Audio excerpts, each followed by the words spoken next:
opportunity of building up Dennis for the and the warm-up act for Dennis. Michael, I'm really pleased to be here tonight and to see so many people here tonight.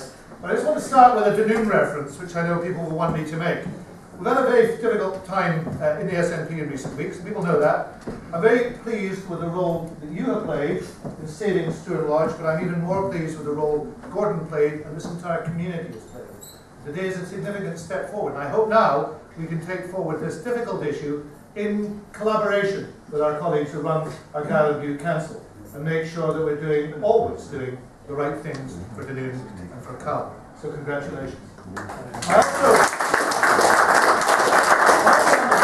Fellow speakers, I want to thank Patrick for being here. Patrick and I spar a little in the Scottish Parliament from time to time. We don't always agree on. Not nearly enough. I think that's rather double-edged. I enjoy that debate. There are many things, as Patrick has indicated, where there is an agreement between the Greens and the SNP, and I hope there will be many more. But the real strength of having Patrick here tonight is, and there are other people from other parties here tonight, is to confirm what you said and what this organisation is about. It is a launch of Yes Cowal. It is to say this is a cross-party, all-party, no party. This is about something that we all want to achieve, and it's something we need to achieve, not just for one party, but for the whole of Scotland. So it is a privilege to work with you, and I look forward to doing so. I look forward to the sparring as well. Tasmina, I had the privilege of bringing into the SNP. We were talking about it tonight in 1999 when I was the party chief executive.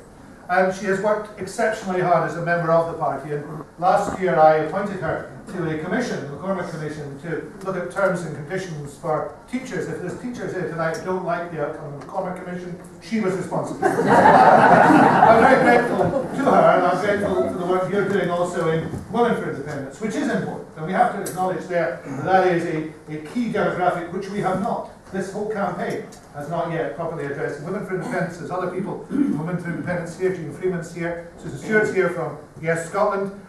Women for Independence is a very important part of what's going forward. But it is a particular pleasure to welcome Dennis. I served in the Scottish Parliament with Dennis between 1999 and 2003. Dennis had the respect of the entire chamber. But I have to say the great pleasure here tonight is to be on the same side as Dennis. Because I heard him speak most recently at the SNP conference in Inverness. I have to say, I never thought I'd see the day you said that in your speech, where you were speaking at the SNP conference in Inverness. And you electrified the hall, because your vision is the vision we all share. And it's the vision of a socially just Scotland. And that socially just Scotland can only be created by choosing independence. There is no other way to create the Scotland that the vast majority of people in this room and outside this room want to see. But the decision that will be made in 509 days' time, the decision on the 18th of September 2014, will not be a collective decision, first of all. It'll be an individual decision. And that means that every single person in this room, and every single person in Dunoon and in Cowal and in our Gowal Butte in Scotland will have to decide for themselves. And Patrick's right to say that the way in which that decision will be made will be many and varied. But there won't be many who sit down with a national balance sheet and pore over it the night before to try to decide on the pounds and pence whether they will be marginally better off or marginally worse off. They'll decide because of their life's experience. They'll decide because of the things that they have done and the things they have seen. And they will decide on their own individual vision of what they want the country to be like, not just for them, but for future generations. And I want tonight to give you 3 very brief snapshots of why I am arguing for independence, and they're personal snapshots. And those snapshots, I hope, will indicate to you the areas in which in your own life you might want to think about what we are trying to achieve.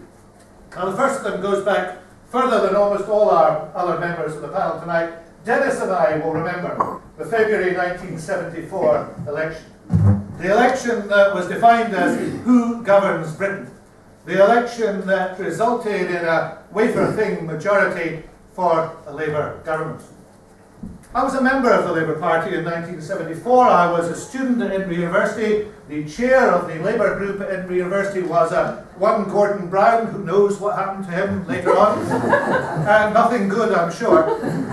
But I went and campaigned for 3 weeks in that election for a very, very close friend of mine, a person who was best man to Kathleen and myself, who's now dead, a man called David Graham. He was Labour's young man for the Borders. He was the youngest Labour candidate in the whole of these islands. And I came back to Edinburgh on the bus on election day in 1974 after 3 weeks of campaigning for Labour, and I voted SNP. Why did I do that? Bit strange, I know. Sandy thinks I'm pretty quixotic there anyway. Why did I do that? Because the election crystallised in my mind a key issue which I've believed in ever since. That we need democracy in Scotland. We need to be able to choose our own government and our own way forward.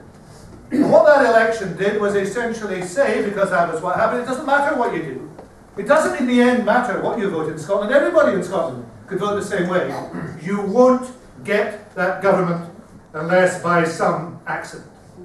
So the first reason I believe in independence is a basic democratic right, which everybody else in the world has, which we need to have too. We need to have elections that produce the results that the Scottish people want. And the second snapshot is this. Fast forward many, many years, 4 years, when I became Environment Minister. And when I was Environment Minister, it was a job I absolutely loved, one of the best jobs I've ever had. On one occasion, I had to go as the Scottish Government representative to the Fisheries Council, the European Fisheries Council in Luxembourg. I went because Richard Lochhead was off on paternity leave. And I went along in there and I had to be part of the UK delegation. It was led by a man called Jeff Rooker, a member of the House of Lords, a Labour member of the House of Lords. Very nice guy. By his own admission, he'd never been to Luxembourg and he'd never been to a Fisheries Council. But he was representing the United Kingdom. Except he wasn't on that day. Because the single key item on the agenda of the European Fisheries Council was the North Sea Cod Recovery Plan, something which every single one of you is deeply familiar with. But that plan was quite crucial to the future of Scottish fisheries. And it was entirely about the future of Scottish fisheries. And yet, I didn't get to speak. The whole briefing was prepared by my civil servants. I wasn't even allowed to sit in the front row. But when Jeff Rooker had had enough of Luxembourg, and it's quite easy to have enough of Luxembourg, he got into a plane and left. But I wasn't allowed to sit in the front seat then either. That place was taken by a UK civil servant. And when the North Sea Cod Recovery Plan had been discussed, they had what they call in Europe a table round. And that means that every single country speaks. And they went right around the table, and they even asked the view of the Luxembourg Fisheries Minister, which is not a full-time job. But they asked him what his view was of the North Sea Cod Recovery Plan. The one minister they didn't ask was the Scottish minister. And that's the second reason why I'm a nationalist.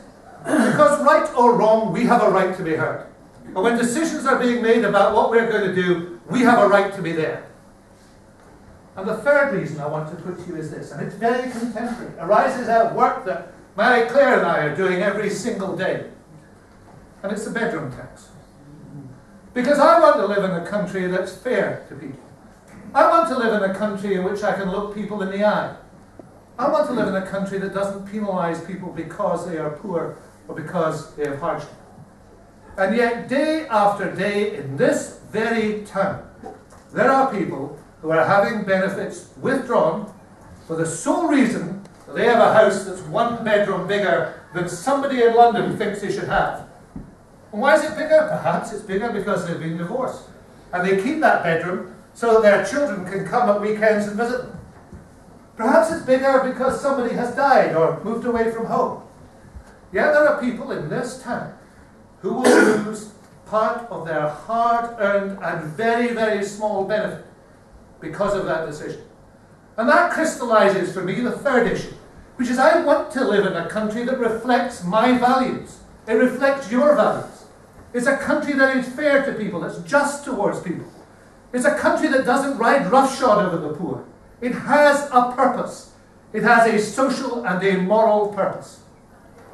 So I think everybody in this room and everybody in Argyll and Bute, when they come to make the decision, is going to have to ask themselves, what's the key issues for me?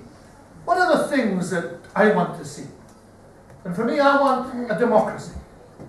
I want a place in the world. And I want a socially just Scotland. I don't want to live in part of Scotland which is closer to the biggest stockpile of nuclear weapons than any other part of Europe. I want the type of Scotland which I feel is a place that is worthy of the great, ambitious, intelligent people who live here.